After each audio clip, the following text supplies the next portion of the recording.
nolazainy fa hitsangan'izy efa nolazainy fa horesin'iny fahafatesana resiny fahafatesana efa nolanjainy ny azo fijaliana efa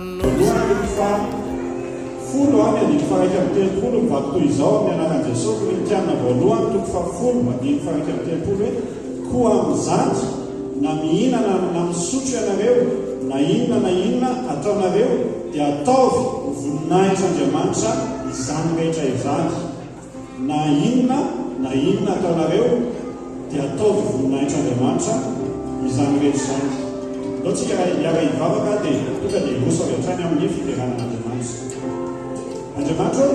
misaotra anao izay efa manana an'izao fotoana izao indray ionanay eto fampiresanay fa indrindra ihany koa ahafahanay miara-manandratra anao miara-manome voninahitra anao satria na inona tokoa ataonay dia tena tianay atao ho voninahitra izany tompo Andriamanitra dia tena raiso ho antsakasitrahana ho anao ny fiderana zavatra tompo vonono ny fonay misanay fanahinay ary ny namanay izay mbola tsy tonga eto amin'ny toerana fa any an-dalana any iaraony hanafangana amin'ny diany momba azy ireny dia samy tonga soamantsara eto hiara-manandra peo iteranao hiara hiaino anao ihany koa ao am-ponay. Amen. Ao ihany ka ideran'Andriamanitra tsika sambatra ny fontsika satria afaka mideran'i Jehova. Andao tena hoe ho raisitsika tsy ho fahazarana fotsiny zany fa tena hoe privilège tena hoe fifaliana ho antsika tombontsoa antsika ny mideran'Andriamanitra natsoina ideran'Andriamanitra.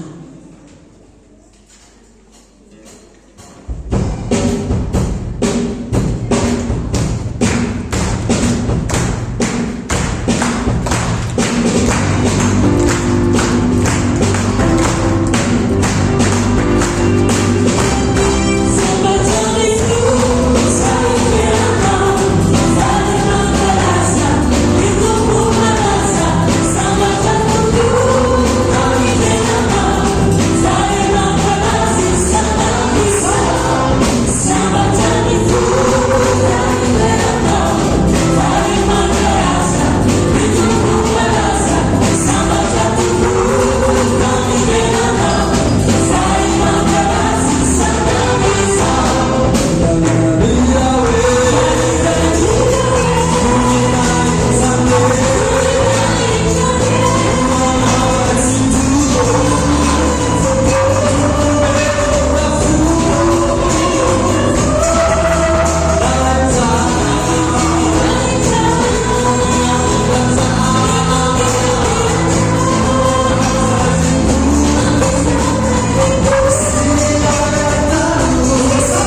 seza fiandriananao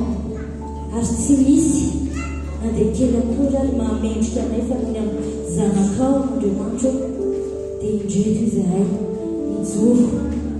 manolotra fanatim-piderana eto anatrehanao indro ny fiangonanao Andriamanitra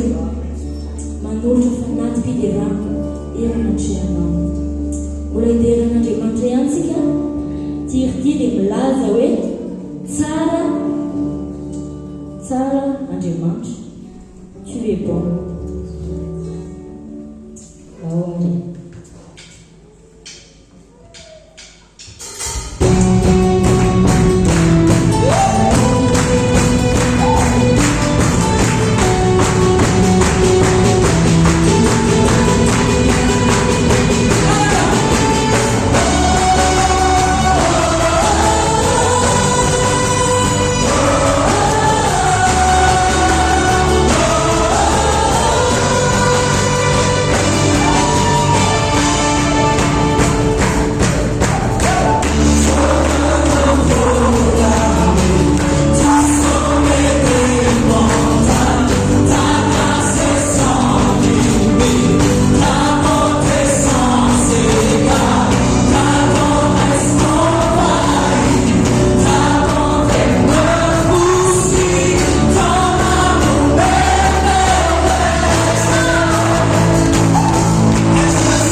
Saranao tompo ary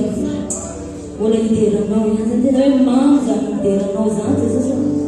tena hoe tsy misy toerana tsara tokoa ankoatran'ny eo akaikinao misaotra ny amin'ny fizaranao zany fahatsaranao zany hoe ty aminay misaotra fa afaka mahatsapa zany fahatsaranao zany zay eo amin'ny fiainanay ary tena hoe ankamaminay zany tompo misaotra fa mafy angonana anay dia afaka miaraka mahatsapa zany fahatsaranao zany zay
folosolo ty andriamanitro dia tema anankiroa tao anatin'ny saiko ny anankiray a resaka momba ny vola folosolo momba n'izany resaka vola izany dia ny anankiray faharoa zay tena nafana kokoa tao anatin'ny foko a dia ny fanomezam-pahasoavana zay tena ohatrany hoe nilona tao anatin'izay tao anatin'ny toka telo herinandro teo eo angambany toka ny zavatra enoky sy ny vakiko sy ny rehetrarehetra zay toka hoe tontolona nydidina anafika anatin'izay telo herinandro zay dia rehefa tena tonga ny fotoana dia tsy misy amin'izy roa reo fa zavatra hafa mihitsy indray no men'ny tompo hoe ty dia efa hitatsika angambany tamin'ny afisy teo misy soratra teo a inona le soratra teo le ngeza be mileny ambony amareo mahay a nefa tsisy ako no le izy io ambony io HZFJLN azo fijaliana dia ozy izy hoe oi tena mifanaraka be amin'ny zavatra iarahantsika mientana mandritry ny zao herinandro ialohan'ny hidirana amin'ny herinandro masina izao zany resaka hazo fijaliana izany dia andaontsika andoany araka hijery ny zavatra folo tokony fantatrao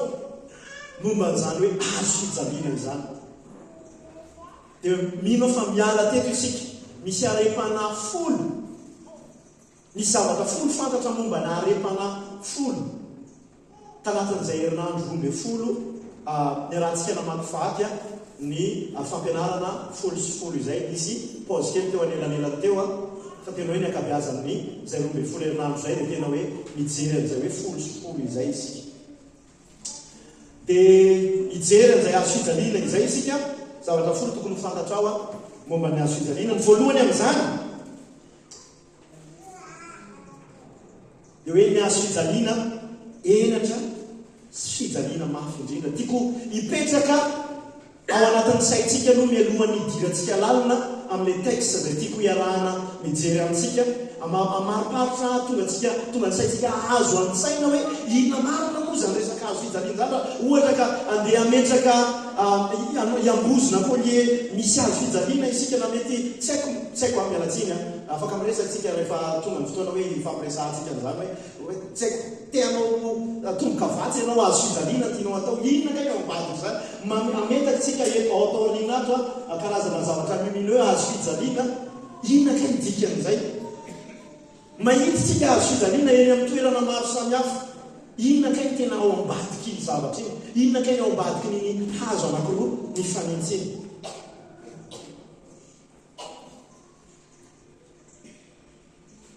zavatra tena mahamenatra indrindra zany resaka hazo fijaliana zany raha ohatra ka olona miaina roa arivo-taona lasa ianao satria eo amin'izany hazo fijaliana zany misy forma maro nanaovany ny romanina ny fanasaziana amin'ny hazo fijaliana ny anankiray le forma mahazatra atsika le hazo fijaliana fahitatsika foana iny fa ny anankiray ihany koa manao sarina x dia zany hoe misamaka ny tanana sy ny tongotra fa ny anankiray ihany koa lay mahitsy anankiray hazo mahitsy anankiray dia zany hazo fijaliana izany dia famonona feno abidina indrindra fanaon'ny romanina tamin'izany fotoana izany abridana ilay olona inona dikany hoe abridana io esolona aminy ny hasiny maha olona azy natao amin'ny lalana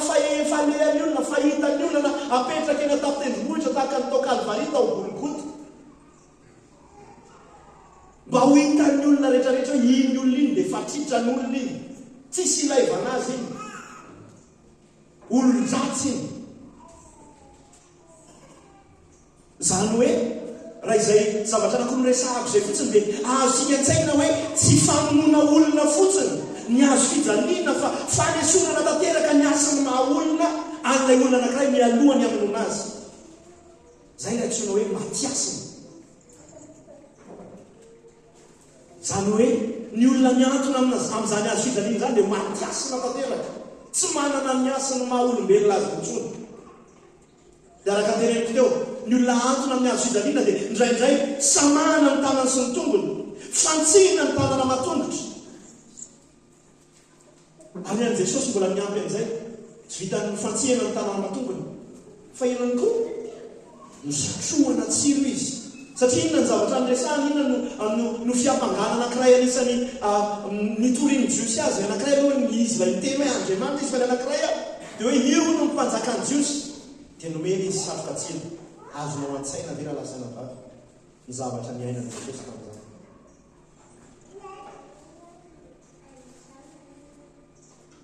Ary ilay olona mifantsika amin'ny hazo fijaliana dia atao eo amin'ny 25 à 55 cm mialan'ny tany. Zany hoe raha 25 à 50 zany ohatrany zao zany tiana ny tany dia eto ilay olona miantona amin'ny hazo fijaliana. Satria maninona? Ahafahan'ny bibidia sy ny alika mihinana sy milelaka amin'izay tokony le lafiny rehetrarehetra. Manaikitra izay tiany kakeriny. Ihany koa rehefa miantona amin'ny hazo fijaliana ianao, tsy hoe ianao fa le olona anankiray dia misy voromanidina mihinana zay sy mitsaingoka izay tianao tsaingoana eo amin'ny vatanao. Zany hoe fanesorana ny asany maha-olona n'ilay olona anankiray tena hoe atao matiasina tanteraka izy, fanalam-baraka, ihany koa fampijaliana amin'ny fotoana maharitra. Tsaingoka ny goaika moa anisan'ny tena tian'izany, corbeau mihinana izay bibidia rehetrarehetra mety amin'ny alina iny, tsisy olona tsony sy ny sisa anatin'ny hery maharitra. Ary ao anatin'izay hoe mifantsika ambony hazo fijaliana izay dia fihetsika kely fotsiny dia fa tena ifiry tsy aheritreretina akory no iainan'ny olona anankiray, vao fihetsika kely fotsiny. Satria natao mihitsy izay atonga izay ifiry amin'ny fotoana maharitra izay ho an'ny olona izay fa tsy ino amin'ny hazo fijaliana.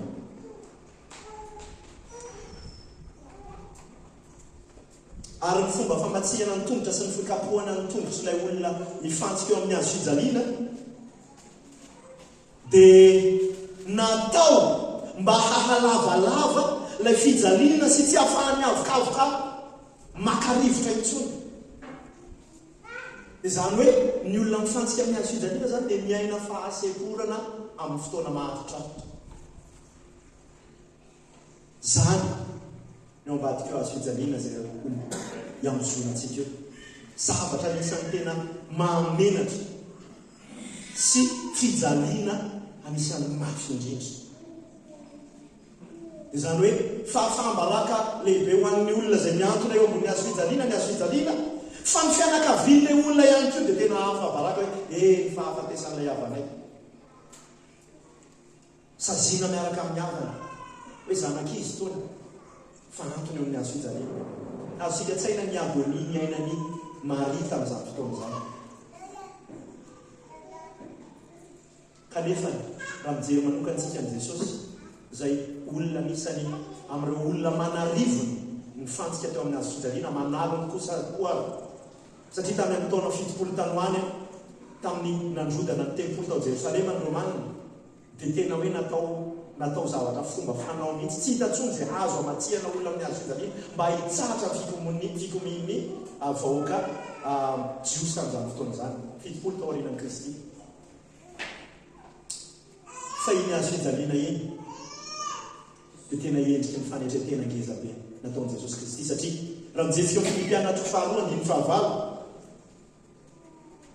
dia ambara misoratra masina ny tapany bio hoe tena netritena ka nanaikatra amin'ny fahafatesana. Dia rehefa fahafatesana resahana eto tsy karazana fahafatesana tsotsotra fa fahafatesana tamin'ny hazo fijaliana izay anananareo ao ambadiky ny eritreritrareo amin'izao hoe inona ka ny tao ambadiky izay hazo fijaliana izay. Henatra fa nisorana ny asany maha-olona ary ihany koa irifiry tsy aina izay. Ny faharoa, ny hazo fijaliana raha ny hazo fijaliana Kristy manokana no jerena dia ivo ny tantara amin'izao tontolo izao. Hoy Patrick Schreiner hoe raha ny baiboly no tsy misy hazo fijaliana dia baiboly tsy misy teboka faratampony izany baiboly izany ozy izy. Ary raha tsy nitsanga ny hazo fijaliana dia tsy nisy vahaolana hatramin'ny olana lalina indrindra ho an'ny olombelona dia ny fahotana. Ny azo fijaliana no vahaolan'ny olana nipetraka tao amin'ny Genesisy 1. Ny azo fijaliana no nitondra fanefitra tamin'ny fahafatesana mandrakizay.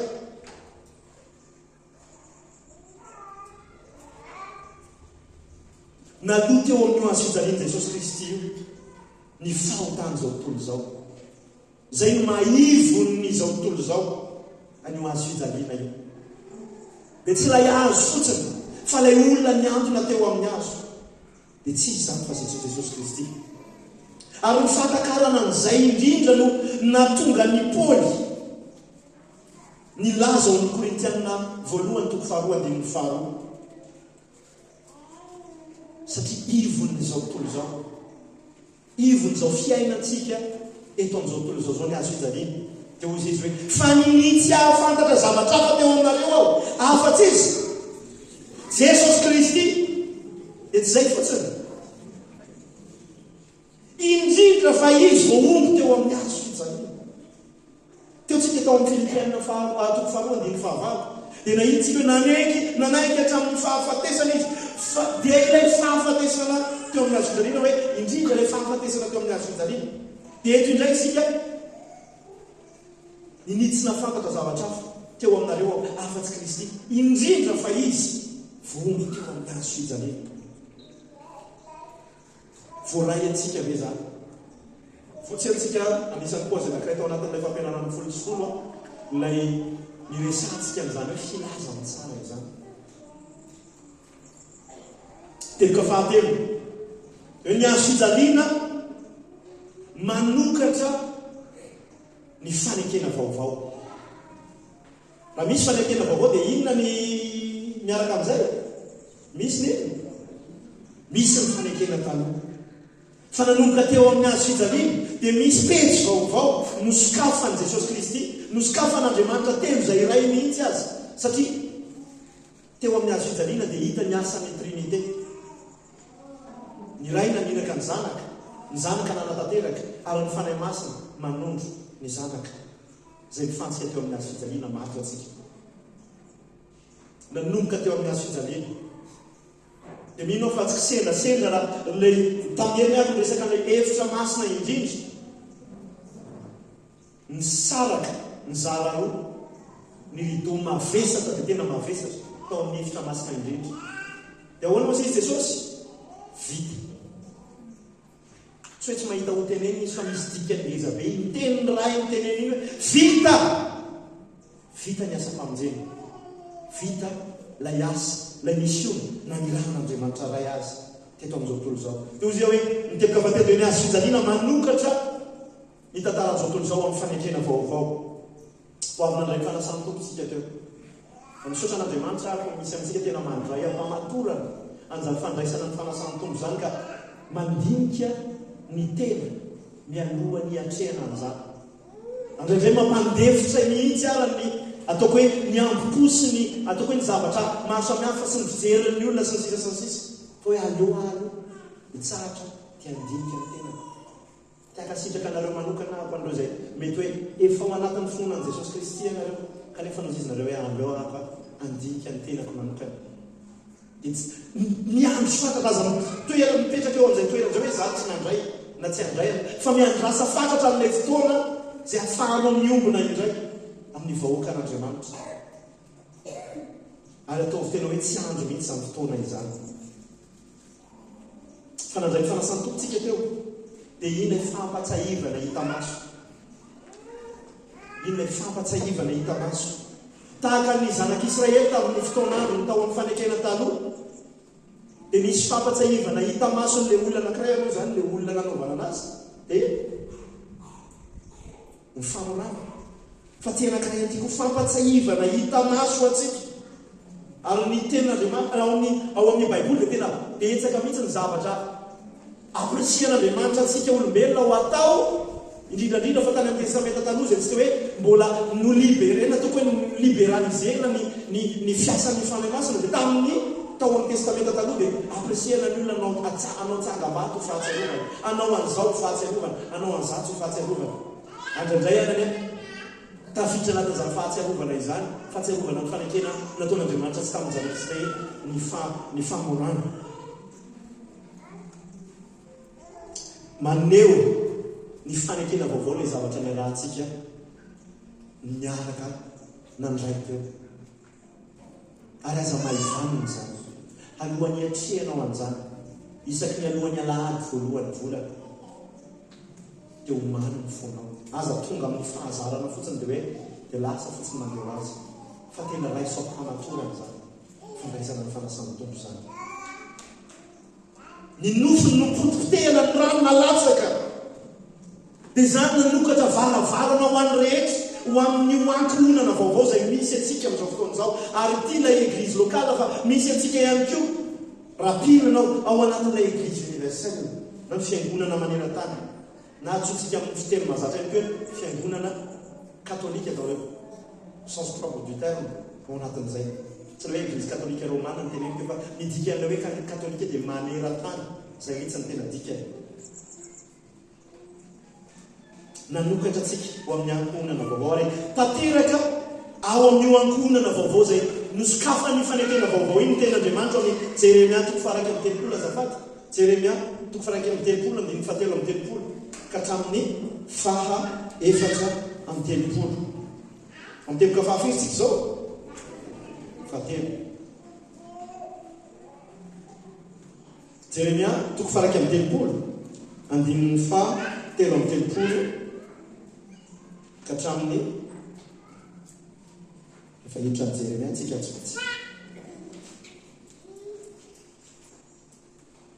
andininy 4:30 amin'ny 30 ay misaotra betsaka fa izao ny fanekena havoko mety diso kely nanoratany zareo an'io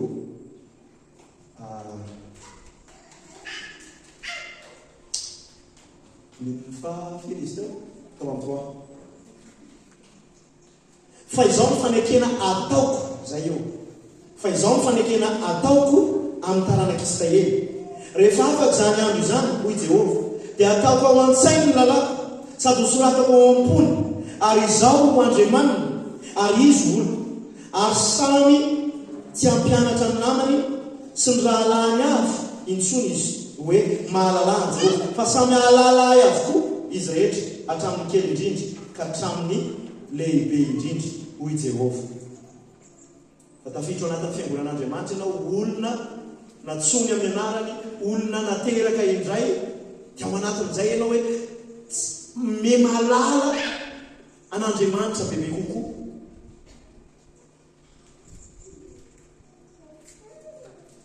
ary indrindrandrindra voasoratra ao am-pontsika ny lalàn'Andriamanitra ny fanahy masina manampy atsika ho amin'izany rehetrarehetra zany dia ao anatin'ny fanekena vaovao no iainantsika an'izany ary indrindrandrindra moa rehefa tonga amin'ny fahatanterahany ny fanjakan'Andriamanitra dia iainan'izany isika hoe samy olona mahalala an'Andriamanitra daholo ny ao anatin'izany fanjakana izany fa eto manomboka amin'ny teboka fahaefatra dia te anasantsika ao amin'ny Korintiana voalohany andininy 9 ka hatramin'ny 1:30 zay andala tsoratra masina raha tsy diso ao vakitsika manomboka raha-pitso izany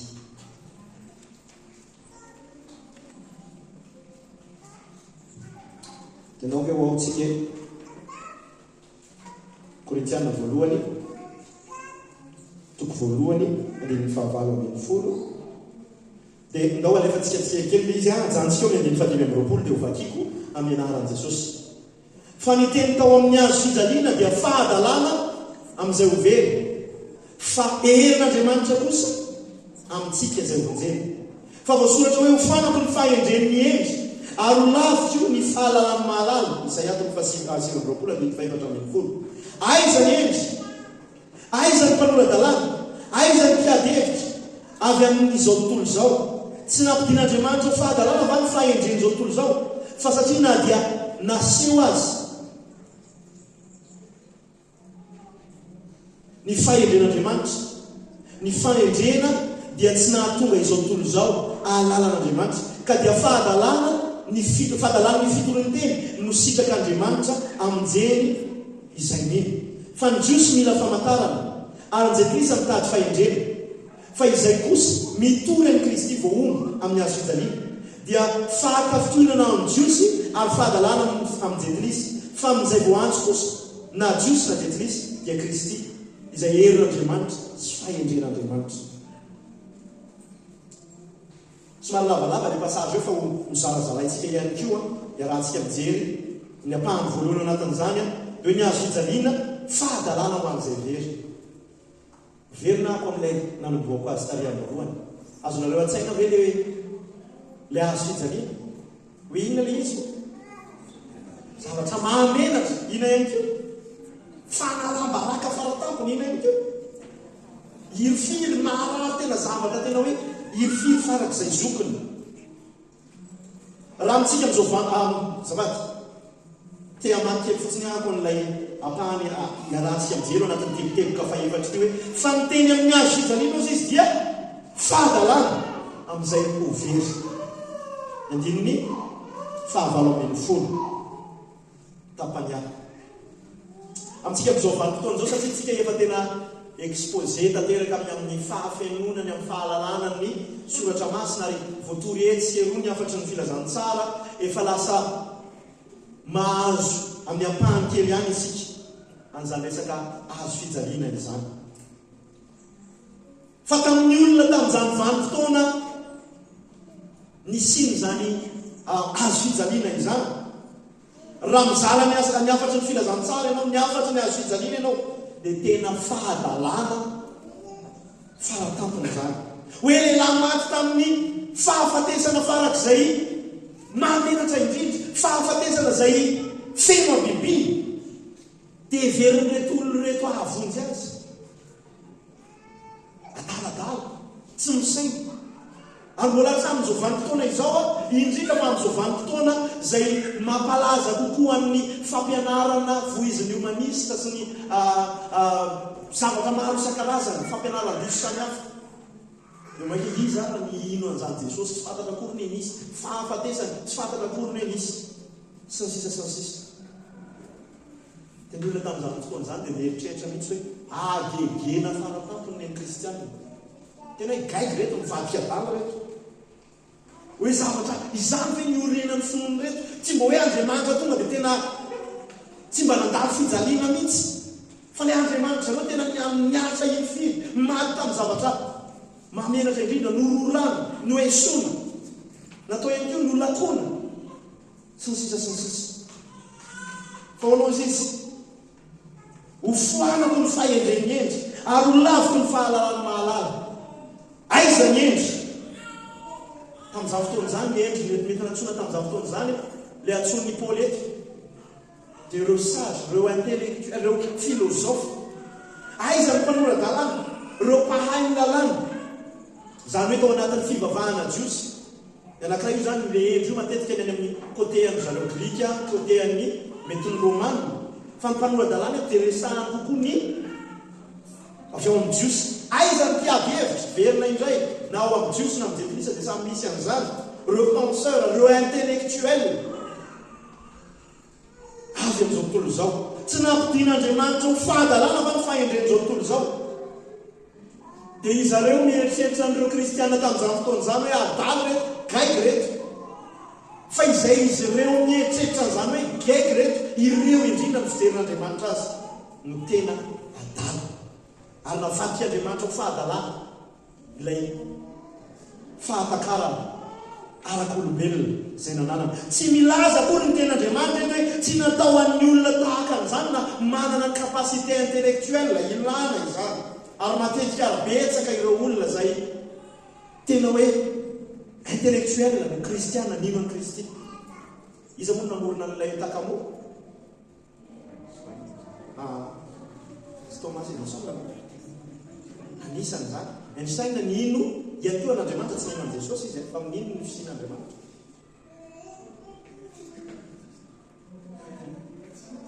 betsaka amin'izao fotoana izao betsaka mihitsy ny olona avy amin'ny fironana reo anisany tsaikitsaiky nafantatrareo Jordan Peterson anisany intellectuel anisany tena respecté zany amin'izao olo mbola velona zany fa tena hoe lasa ampiasan'Andriamanitra ho fitaovana hitoriana ny filazantsara. Misy anankiray ihany koa intellectuel mbola anatin'ny fahatarana angambany anatin'ny tsy haiko eo volin'ny 500 taonany eo mpanao film izy sady mpanentana fandaharana tsy tadidiko ny anarana. Fa tena hoe lasa kristianina, olona tena manimbaziana Andriamanitra, lasa kristianina. Inona ty tenena anatin'izany? Ilaina reny olona ireny. Ary ny tenin'ny Paoly eto any tsy hoe milaza fa tsy ilaina reny. Fa ny tiany Paoly tenenina dia hoe tsy ho takatry reny olona ireny amin'ny fandaliana ny saina fotsiny. Ny alalina zany azo fijaliana izany. Fa misy révélation lalina avy amin'ny fanahy masina, avy ao amin'ny tenin'Andriamanitra. Ary ny Paoly manazava tsara amintsika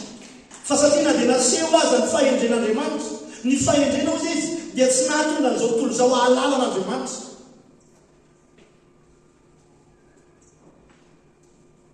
Andiny faharombroapolo fa ny jiosy mila famantarana ary ny jentilisa mitady fahendrena, fa izahay kosa manino ozy izy mitory any Kristy vohomby. Mbola ho resakako eo arendrina kely eo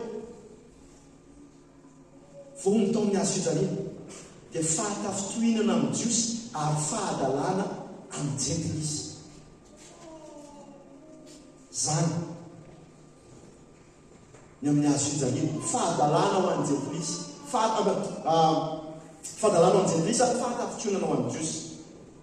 Rehefa miresaka sika anao vondron'olona anankiroa dia maneho ino izy ny jentilisa sy ny jiosy. Vondron'olona anankiroa reo, ny jiosy voalohany indrindra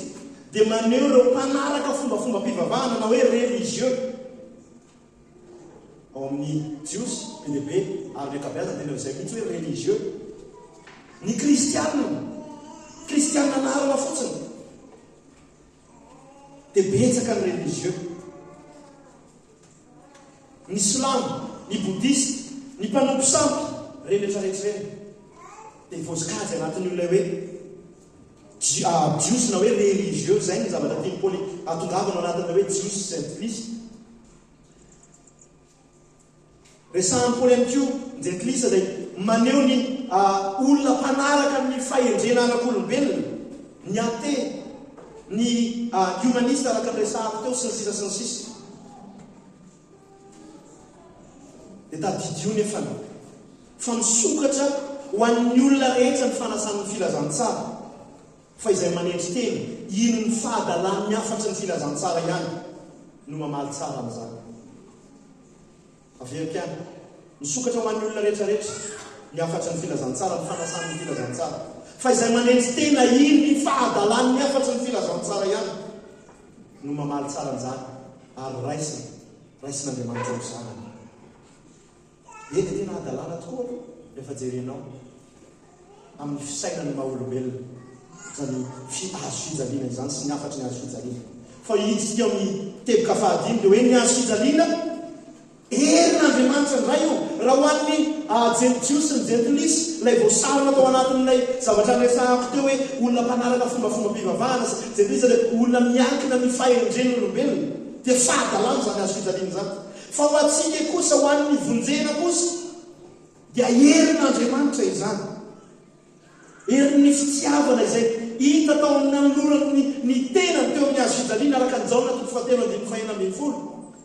Dao mba miara amin'ny tenany iny tsika fa iny mba mety tadidy tsara ilazy e. Dao miara mamerina tsika fa toy izao tiavan'Andriamanitra izao tontolo izao nomeny ny zanany lahatokana mba tsy hoeza rehetra mino azy fa anana ny fiainana mandrakizay. Zay herin'ny fitiavan'Andriamanitra izay anisan'ny voaresaka ao anatin'ity hoe ny azo fijaliana dia herin'Andriamanitra. Fa resahana anatin'ny azo fijaliana iny koa ny herin'ny rany Jesosy Kristy izay manesitra ny fahotany izao tontolo izao. Jaona 1:5-10. Hono izy Jaona indro ny zanak'ondrin'Andriamanitra izay manaisitra ny fahotany izao tontolo izao. Inona ny dikan'izay hoe zanak'ondry izay? Ilay zanak'ondry dia efa miveritsika ny amin'ny système ny fanekena taloha. Rehefa zanak'ondry tahaka ny zany zanak'ondry zany dia tsy maintsy ho destiny wise. hoesorona ny rany hoesorona ny ainy mba hisolona fahotana dia hitany jona zay dia ozy jona indro lay zanak'ondron'andriamanitra manaisitra ny fahotana izy an'izao tontolo zao miverao ny teboka teo ambony teo avy hoe misokatra manasa ny olona rehetra ny fanasan'ny filazantsara fa izay manaiky ny fahadalan'ny afatry ny filazantsara ihany manetsy tena manaiky an'izany no avotan'andriamanitra ho anatin'izay ery n'andriamanitra ho an'ny ovonjeny ny azo fijaliana ny azo fijaliana dia miresaka mazava ho azy ny filazan'ny tsara ary hoanao izy romana toko voalohany fahenina ambin'ny folo fa tsy menatra ny filazan'ny tsara aho fa enao izy herin'andriamanitra io filazantsara io herin'andriamanitra io azo fijaliana io iny ho famonjena izay mino izany ho famonjena izay mino izany mbola verikany ho famonjena izay mino izany dia ndao ejerentsika kely eo amin'ny lay andiny faraiky amin'ny roapolo amin'ny korintiana voalohany io hoe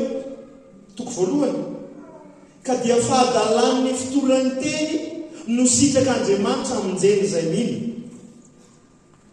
mbola miverina kely eo amin'ilay eo ambony ako amin'io anatin'izany no somary mandray kely aleo ambony raha jerentsika io lay 21b io a leo amin'ny korintiana voalohany toko faraiky toko voalohany korintiana voalohany toko voalohany andiny faraiky amin'ny roapolo tapany be dia raha jerena ny teny frantsay amin'io dia hoe prédication apparemment folle de la croix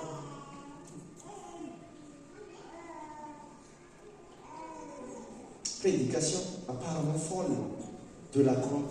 fa rehefa sokafan'andriamanitra ny masom-panahatsika amin'ny fotoana anankiray ahitantsika ny fahamarinan'ny soratra masina dia azontsika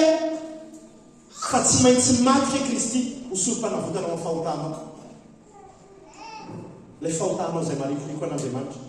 dia Jesosy lasa naharikoriko eo amin'ny azo fijaliana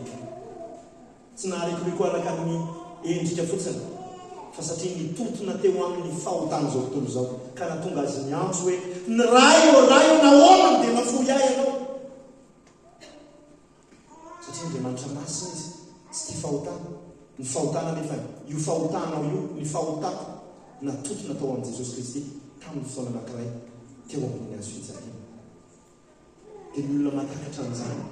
matakatra an'izany hery zany hoe kay teo amin'ny azo fijaliana nisy herin'andriamanitra andriamanitra zanaka nandefa ny rany mba hanadio ny ranao izay ho an'ny mino dia sarobidy izay ary zay mahatonga antsika tsy menatra mitondra ny azo fijaliana tsy menatra ny filazantsara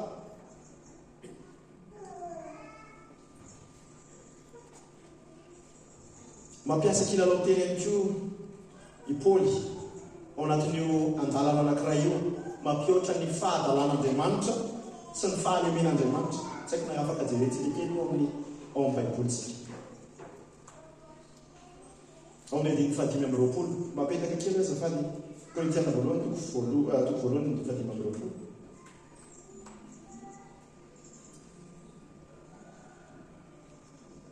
fa ny fahadalan'andriamanitra ianao hoe mieritreritra hoe Paoly manosaina zany hoe misy fahadalan'andriamanitra zany eo tsika no mampiasa misaintsika hoe tsy mitombona izay fahamarinana ngeza indrindra mandresy an'izay zavatra mety manidikidiky ny saintsika tsy mampilamina atsika ino ny fahamarinana ngeza indrindra andriamanitra tonga lafatra tsy misy endrika na aloky ny faharatsiana ho aminy a dia mazava ho azy tsisy fahadalana amin'andriamanitra mazava ho azy fa tsisy ihany fahalemen'andriamanitra mahery indrindra izy ao amin'ny poton izy mahefa ny zavatra rehetrarehetra izy fa manao sarosarotra kilalao teny mampilalao teny i Paoly ety hoe fa ny fahadalan'andriamanitra dia endry noho ny olona ary ny fahalemen'andriamanitra mahery noho ny olona tahaka no miteny i Paoly eto hoe andao ataontsika hoe adala sy malemy ary andriamanitra fa na amin'izany fahadalan'andriamanitra sy fahalemen'andriamanitra zany azy dia mbola avo lavitra noho ny fisainana faratampo ny farany maranitry ny olombelona ary ao anatin'ny zay mety eritreretin'olombelo hoe fahadalan'Andriamanitra zao ahazo fijaliana zao dia ozy izy Andriamanitra hoe eo mihitsy io no heriko io no hery ahafahako manavitra ny olombelona.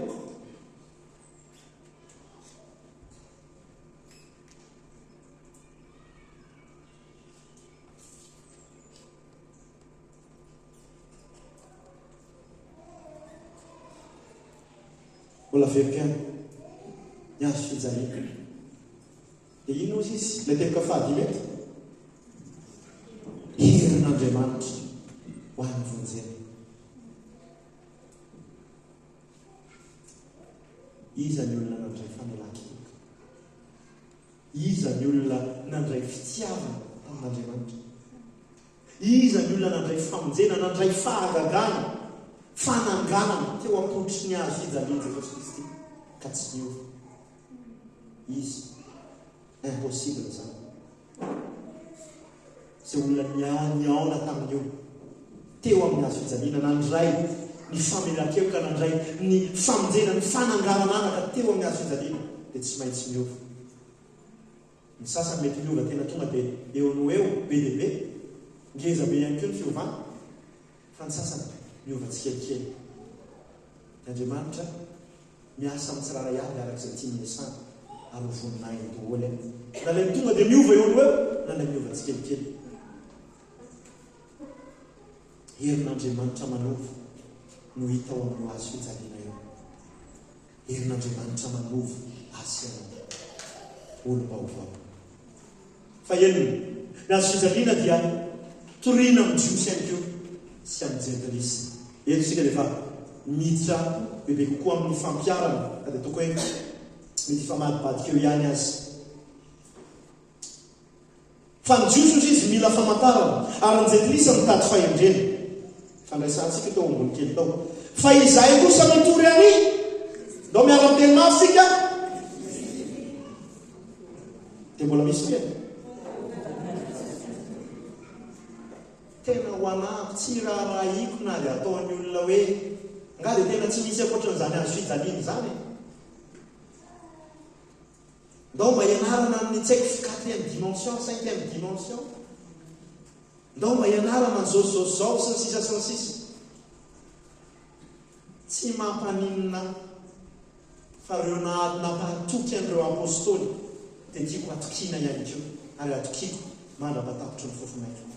Dia izay ihany koa ianao tsy zary ihany fa ndao hijoro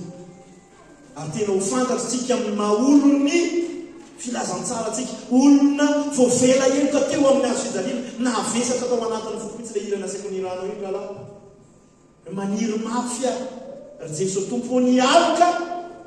aiza eo ambany azo fijalianao, tsy misy toerakafa reza tena manitra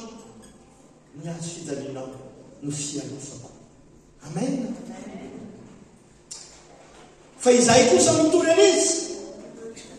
any Kristy voaomby.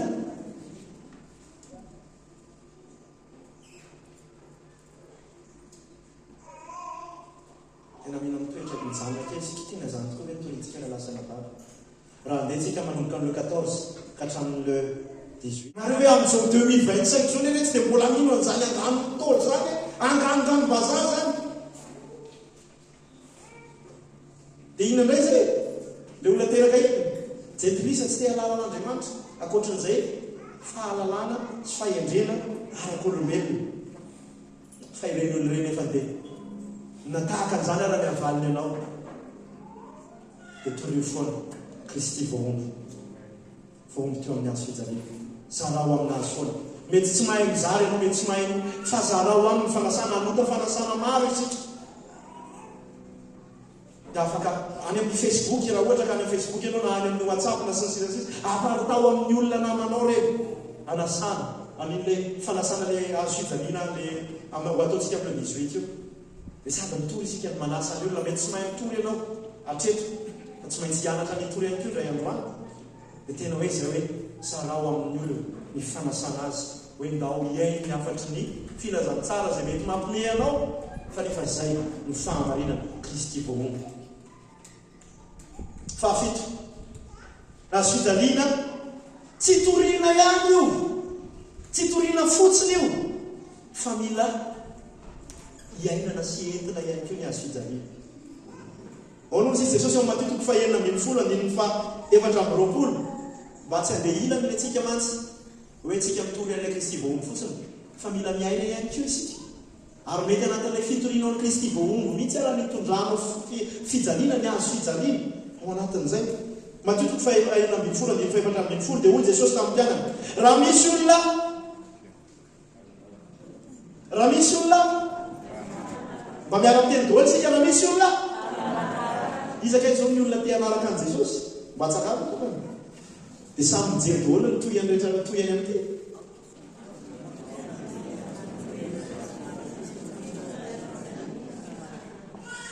mbola ao amin'izao na toko fahafiry zaona toko Mateo 4:7 azafady fa efa niresaka hazo fijaliana Jesosy Kristy hoe mila mitondra ny hazo fijaliana izy. dia aza matahotra raha ohatra ka hoe sion'ny olona ianao satria izay ny hazo fijaliana hoentintsika amin'ny fitoritsika n'ilay Kristy voaomby. hoe ianao olona ohatra ty tena tsy nahaposika ianao mba olona misaina ihany, ianao mba olona nianatra ihany, mba nandalo solaitra ihany, mba nandalo ny crayon ihany. dia zany ve ny zavatra zaranao aminao? Hazo fijaliana zay, hazo fijaliana zay. fa ahoana izy iza le nanangatanana rehetrarehetra tao, tsika rehetrarehetra misy vitsikely fotsiny tsisa tsy nanangana dia anaraka. dia mila manino izy mandany tenany ka manomboka le 14 ka hatramin'ny le 18 mbola mamitoytsika amin'ny le 20 amin'ny pasika sy ny mandrapatonga ny fataperan'izao tontolo izao